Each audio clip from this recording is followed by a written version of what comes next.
خط لکھ کر کہہ دیا وما علینا الا البلاغ، پوسٹر لگا کر کہہ دیا وما علینا الا البلاغ، یہ کوئی کام کسی نبی کا نہیں ہے۔ اپنی ذات سے چل کر جانا، اپنی بیوی کو، اپنے بچوں کو، اپنے وطن کو، اپنے کاروبار کو، اپنے گھرانے کو، ہر ایک کو چھوڑ کر نکلنا، یہ کہ ہر ایک کو چھوڑ کر اس لیے نکل رہا ہوں تاکہ بے غرض ہو کر نکلوں، اغراض کو چھوڑ کر جاتا ہوں۔ یہ کہیں کہ حضرت ابراہیم علیہ السلام کی ایسی تشکیل ایک تشکیل ہوئی جس میں کہتے ہیں کہ ہندوستان سے گزر ہوا ہے۔ مولانا صاحب رحمۃ اللہ علیہ کے مولانا صاحب رحمۃ اللہ علیہ فرماتے تھے کہ حضرت ابراہیم علیہ السلام کا گزر ہندوستان سے، اس کا احتمال ہے کہ آیا ہندوستان سے گزر ہوا ہے یا نہیں ہوا ہے، افغانستان کے راستے سے آئے تھے، ہندوستان سے گزر ہوا ہے یا نہیں ہوا، مورخین کو اختلاف ہے۔ یہ فرماتے تھے کہ جب تم وہاں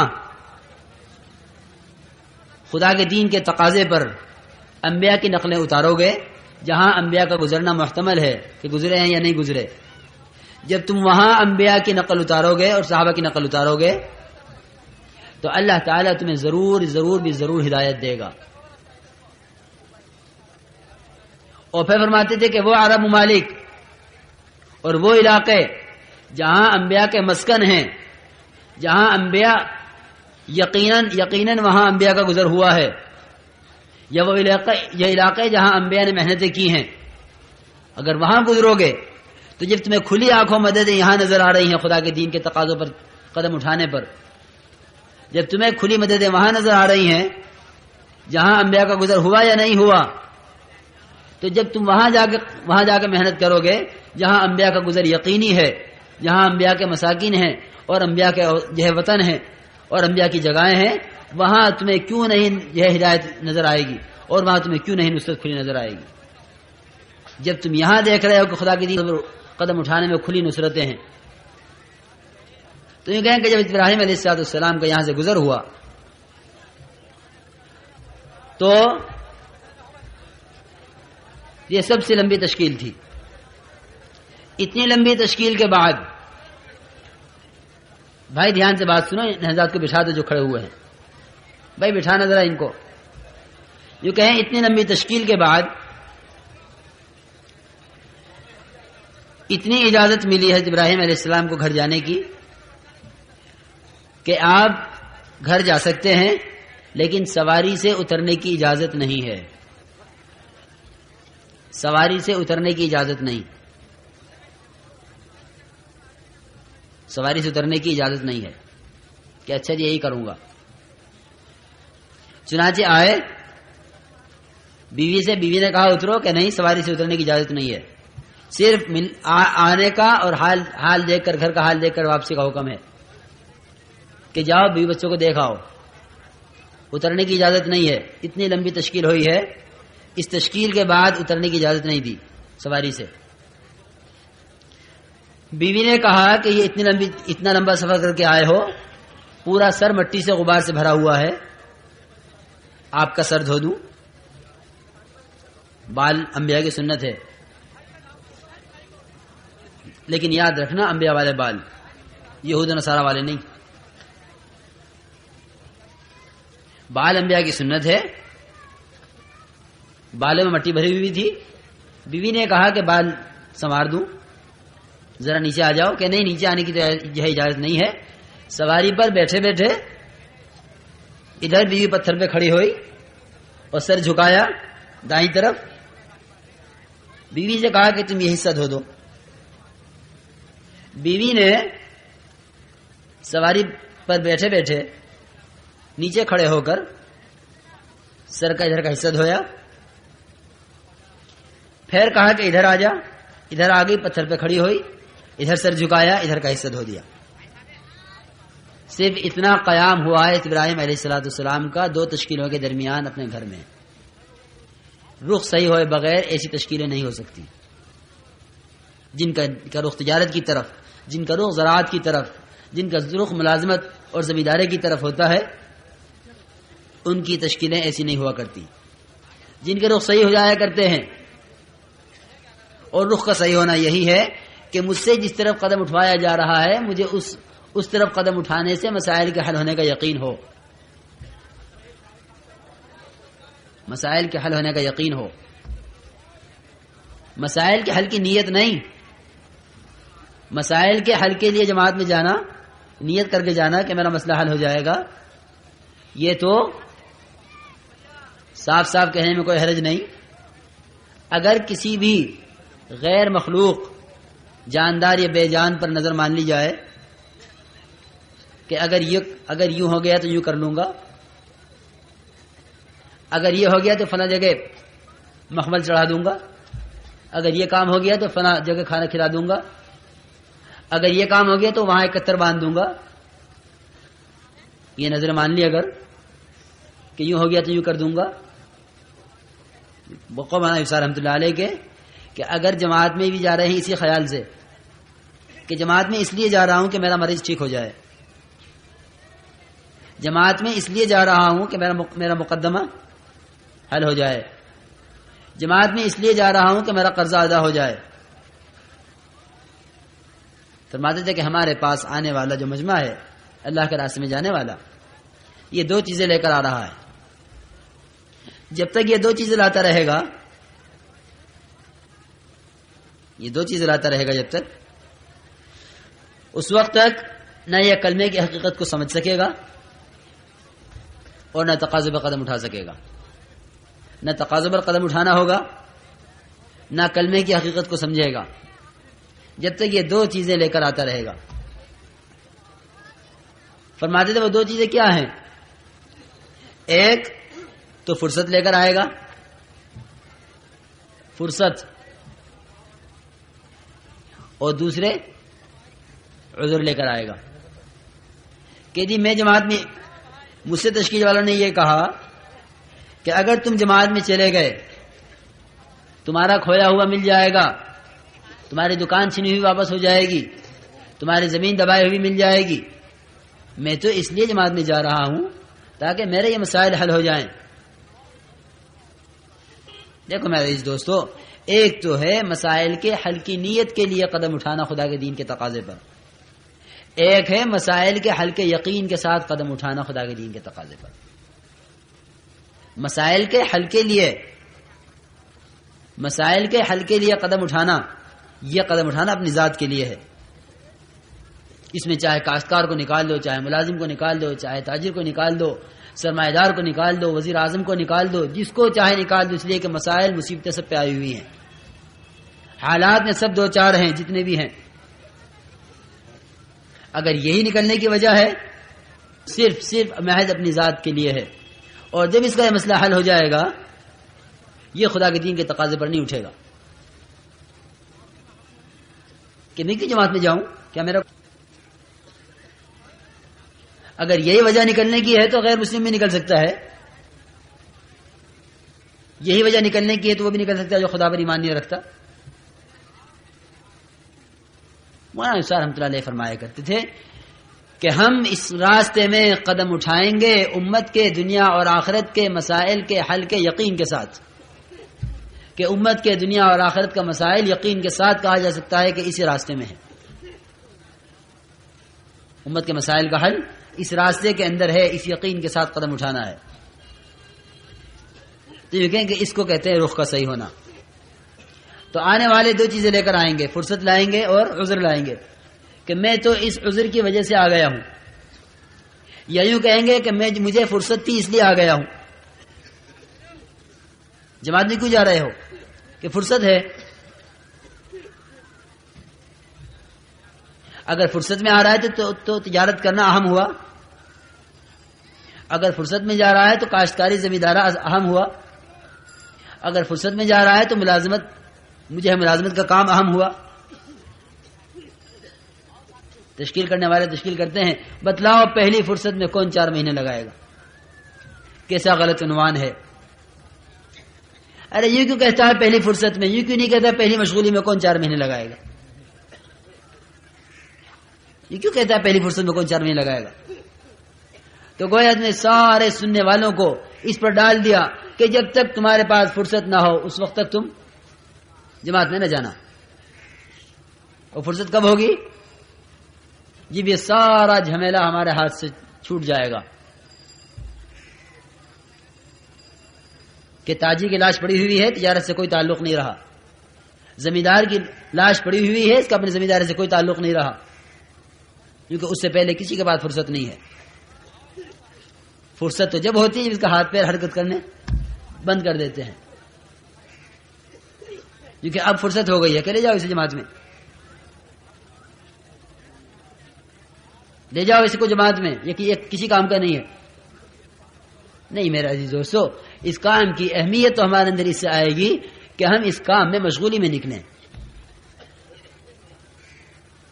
لیکن کیونکہ محنت کا رخ بدلا ہوا ہے، اس لیے ہر آدمی اپنے آپ کو اس کام میں مشغول تر سمجھ رہا ہے جو کام اس کے کرنے کا نہیں ہے. قرآن میں کہیں نہیں فرمایا ہم نے تمہیں تاجر بنایا ہے، ہم نے تمہیں کاشتکار بنایا ہے، ہم نے تمہیں زمیندار بنایا ہے. اگر کہیں تجارت کا لفظ آیا بھی ہے تو کیا کہا ہے؟ هل ادلکم علی تجارت تنجیکم من عذاب علیم. آیا غفلت والی تجارت عذاب علیم سے نجات دلا سکتی ہے؟ کہ جو تجارت غفلت میں ڈالے ہوئے خدا کے دین کی محنت سے وہ نجات دلا سکتی ہے؟ رجال اللہ تلہیہم تجارت ولا بیع عن ذکر اللہ، جو کہ تجارت وہ والی تجارت، وہ تھے مرد میدان جو تجارت کیا کرتے تھے کہ ان کی تجارت ان کو خدا کے ذکر سے غافل نہیں کرتی تھی. کیا مطلب ہے؟ کہ تجارت میں خدا کے دین کے احکامات، کہ اس تاجر کو دیکھو تو خدا یاد آئے کہ کیسا انصاف والا ہے. اللہ بھی انصاف والے ہیں، یہ بھی ظلم نہیں کرتا. وما یظلم ربک وما کان یظلم ربک احدا، کہ تیرا رب بھی کسی پہ ظلم نہیں کرتا. وما ربک بظلام للعبید، یہ بھی ظلم نہیں کرتا، اس کا رب بھی ظالم نہیں ہے. اسے کہتے ہیں ذکر تجارت کا، کہ یہ آدمی اپنی تجارت میں ذاکر ہے، کہ اپنی تجارت معاملہ کا اتنا صاف ہے کہ خدا یاد آ جائے دیکھ کر کہ ہاں خدا کا حکم زندہ ہو رہا ہے، کہ یہ تاجر پابند ہے. کیونکہ خدا نے کہیں تجارت کرنے کا حکم قرآن میں نہیں دیا کہ تجارت کرو. ہاں خرچ کرنے کے احکامات، خرچ کرنے کے فضائل، خرچ کرنے پر وعدے، خرچ کرنے پر خدا کی طرف سے اس سے دوگنے اور تیگنے اور چوگنے کا ملنا. اور واللہ یضاعف لمن یشاء، خدا جتنا چاہے جس کے بدلے میں جتنا چاہے دے. یہ تو ہر جگہ ملے گا. لیکن کمانے کے فضائل ہو یا خرچ کرنے کے فضائل ہے یا خدا کے دین کی محنت کے فضائل ہے. یوں نہیں کہا جو خوب محنت تجارت میں کریں گے ہم انہیں خوب مال دیں گے، جو خوب محنت زراعت میں کریں گے ہم انہیں خوب غلہ دیں گے، جو خوب محنت ملازمت میں کریں گے ہم انہیں خوب ترقی دیں گے. یعنی والذین جاہدوا فینا لنہدینہم سبلنا، ہمارے راستے اور ہیں، دنیا کے راستے اور ہیں. جو ہماری لائن میں محنت کرے گا، ہماری طرف بڑھے گا، آخرت کو سامنے رکھ کر قدم اٹھائے گا، ہم اس پر اپنی خیر کی راہیں کھول دیں گے. تو یہ کہیں کہ ہم خدا کے دین کی محنت کے لیے جو نکل رہے ہیں، ہم نکل رہے ہیں اپنے رخ کو صحیح کرنے کے لیے. جسے میں نے عرض کیا کہ ابراہیم علیہ السلام کو نکالا محنت کے رخ کو صحیح کرنے کے لیے، دل کے رخ کو صحیح کرنے کے لیے. اور کیسے دل کا رخ صحیح ہوا؟ کیونکہ بیوی بچوں کو چھوڑ کر جاؤ. کتنے دن کے لیے؟ چلے کے لیے، 4 مہینے کے لیے، سال کے لیے. یہ کوئی بات نہیں ہوئی وہاں کہ جانا ہے. اور اگر چلے کے لیے بھی جا رہے تھے تو کیا وہ ذرا سا تھیلا کھجوروں کا اور کیا وہ ذرا سا مشکیزہ پانی کا یہ چلے بھر کی خوراک تھی؟ اگر یوں بھی کہا جائے کہ اس کی گٹھلیوں کو بو دیا جائے گا اور اس سے آئندہ غلہ اگتا رہے گا اور کھجوریں اگتی رہیں گی، تب بھی کہا جا سکتا ہے کہ تم چلے جاؤ، ہمارا اللہ مالک ہے. وہ تو وادی غیر زیزر ہے، وہاں تو کچھ اگتا نہیں ہے، وہاں تو اگائی کی زمین ہے ہی نہیں، وہ تو بوائی کٹائی کی زمین ہے نہیں، وادی غیر زیزر. اب نکلے وہاں سے باہر بیوی بچوں کو چھوڑ کر اور وہاں ہاتھ اٹھا کے دعا کی، ربنا لیقیم الصلاۃ، اے اللہ میں اپنی اولاد کو یہاں اس لیے چھوڑ کر جا رہا ہوں تاکہ یہ نماز کو قائم کریں، تاکہ یہ نماز کو قائم کریں، ربنا لیقیم الصلاۃ، میں ان کو اقامت نماز کے لیے یہاں چھوڑ کر جا رہا ہوں۔ کیونکہ رخ کا صحیح ہونا اسے ہی نہیں کہتے کہ باپ کا رخ صحیح ہو گیا، یہ باپ تو اولاد کو بھی بخشوا دے گا۔ میرے گھر کا ایک آدمی جماعت میں جاتا ہے، ہمارے گھر میں ایک حافظ قرآن ہے، ہمارے گھر میں ایک صاحب نماز پڑھتے ہیں، ہم سب ان کے پیچھے پیچھے نکل جائیں گے۔ وَلَا تَزِرُ وَازِرَةٌ وِزْرَ أُخْرَى، کوئی کسی کے کام آنے والا نہیں ہے، ہر ایک کی اپنی کمائی، ہر ایک کی اپنی قبر، ہر ایک کا اپنا حشر، ہر ایک کی اپنی برزخ، ہر ایک کی اپنی جنت، ہر ایک کی اپنی دوزخ۔ وَلَا تَزِرُ وَازِرَةٌ وِزْرَ أُخْرَى، کوئی کسی کا بوجھ اٹھانے کو تیار نہیں ہوگا۔ یوم یفر المرء من اخیہ وامہ وبنیہ وامہ وابیہ وصاحبتہ وبنیہ لکل امرئ منہم یومئذ شأن یغنیہ، کوئی کسی کا کام آنے والا نہیں ہوگا۔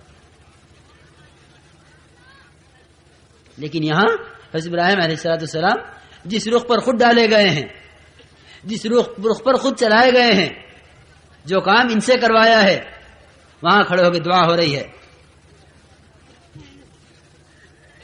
اور دعا کہاں جا کر کی ہے؟ کیونکہ دعا وہاں جا کر کی ہے جہاں سے بیوی بچے نظر نہ آئیں،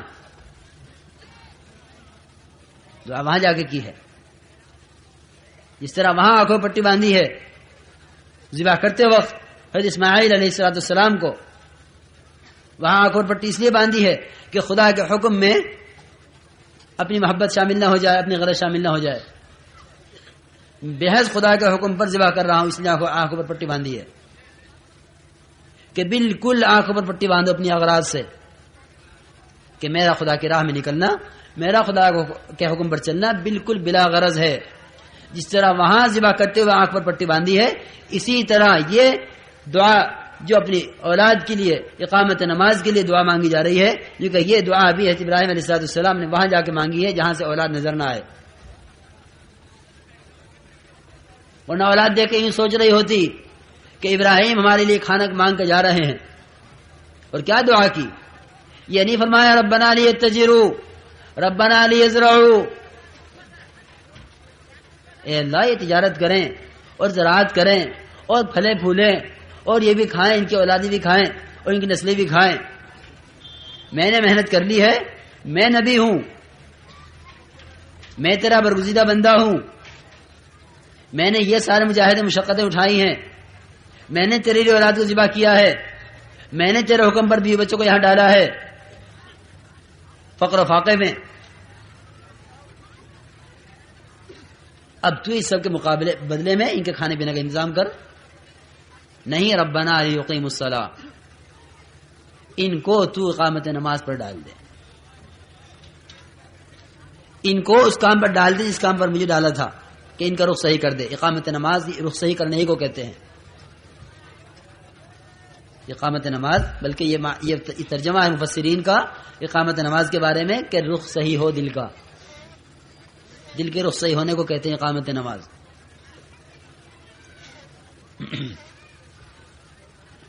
بغیر خشوع والی نماز، بغیر پابندی والی نماز، وہ رخ صحیح نہ ہونے والی نماز ہے،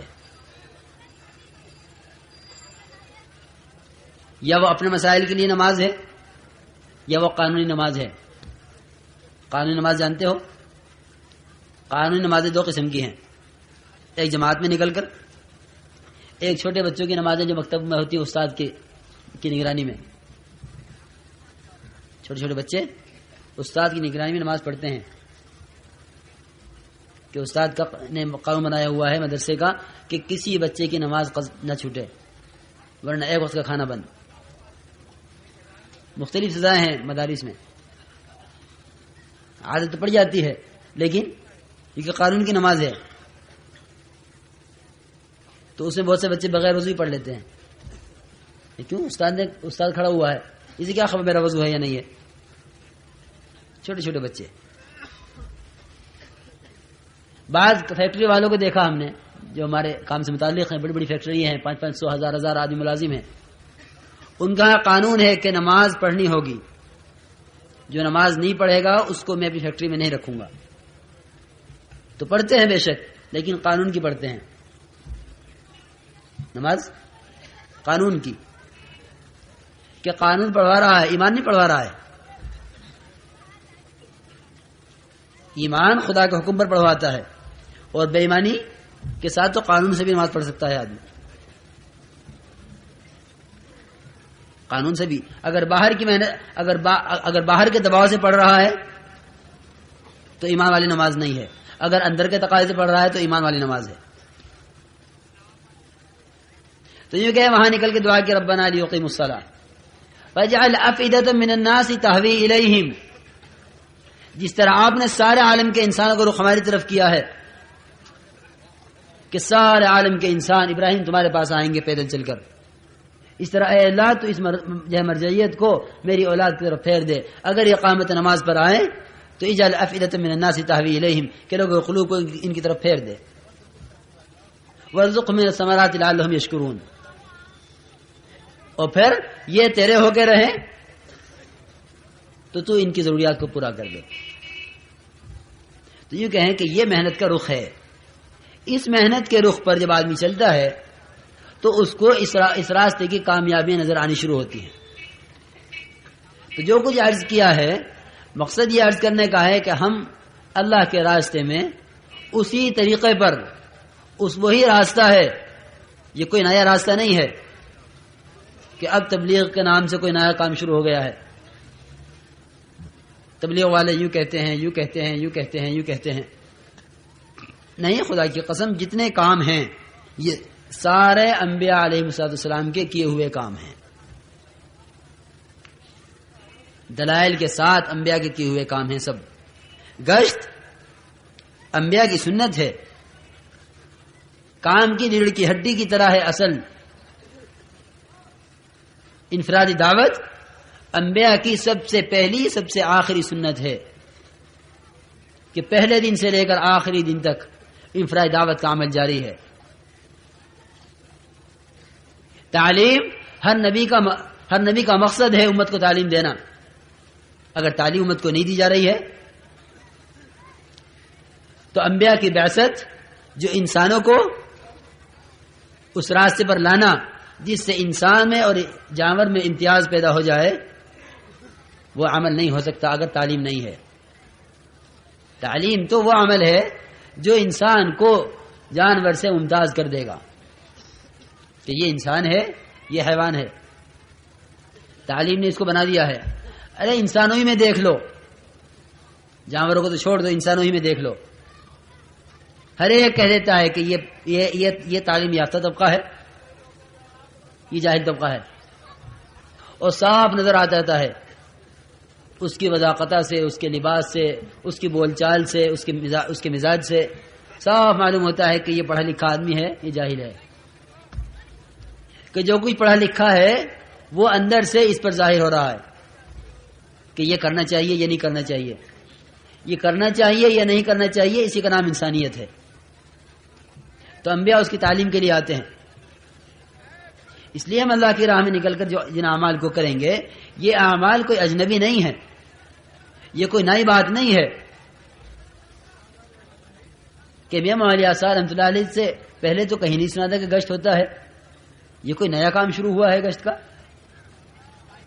کیا کیا تھا جناب رسول اللہ صلی اللہ علیہ وسلم نے طائف میں جا کر، اور کیا کیا تھا ذوالمجنہ میں، اور کیا کیا تھا عکاظ کے بازار میں، اور کیا کیا تھا مکے کی بڑی بڑی نمائشوں میں، اور کیا کیا تھا موسم حج کے قافلوں میں، اور کیا کیا تھا موسم حج کے بازاروں میں اور میلوں میں.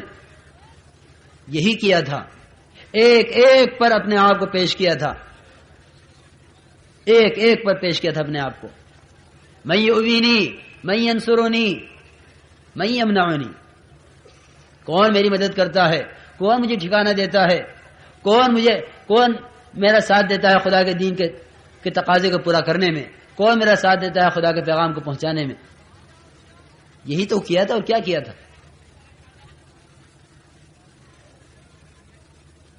یہاں کے 13 سال یہاں کے 13 سال سوافی قریش بضع عشرۃ حجۃ، سوافی قریش بضع عشرۃ حجۃ،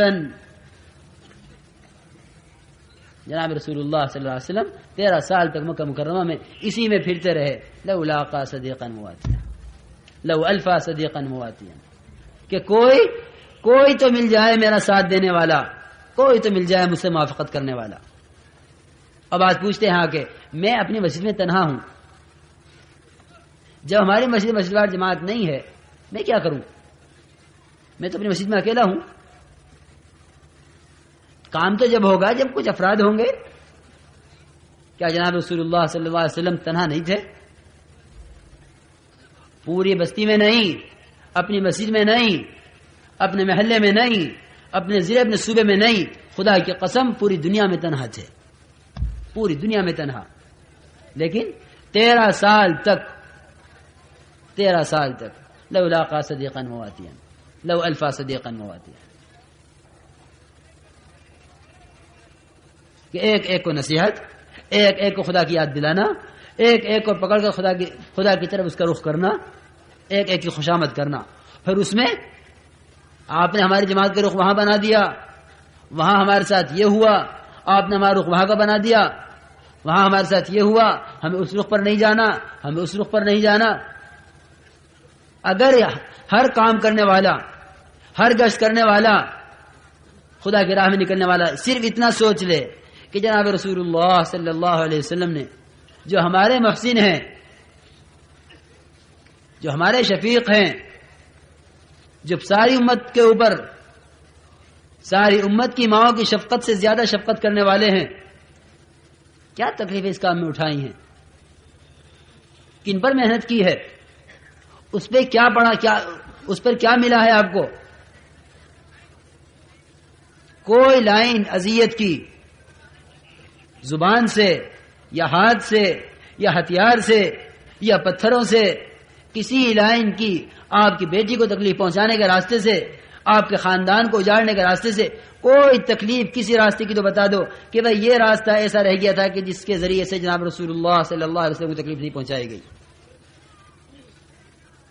طائف سے واپسی میں آپ کے جوتے خون سے بھرے ہوئے تھے، دونوں طرف صفیں بیٹھی ہوئی تھی نوجوانوں کی، یہاں سے گزریں گے، ہر ایک کے ہاتھ میں پتھر ہیں، ہر ایک پتھر مار رہا ہے. امت اس پر آنے کو تیار نہیں. خدا کی قسم جس طرح آج گشت ہے وہی گشت ہے جو جناب رسول اللہ صلی اللہ علیہ وسلم کا گشت تھا. اگر آج یہ ساری تکلیفیں اٹھائی جائیں، آج یہ ساری تکلیفیں اٹھائی جائیں تو جناب رسول اللہ صلی اللہ علیہ وسلم کو ایک پھانس کے لگنے کے بقدر جو تکلیف اٹھانی پڑی ہے اس کا بھی حق ادا نہیں ہو سکتا، اس کا بھی نہیں حق ادا ہو سکتا. جس کو جس وقت پر بھیج دیا جائے وہ پابند ہو کر چلے.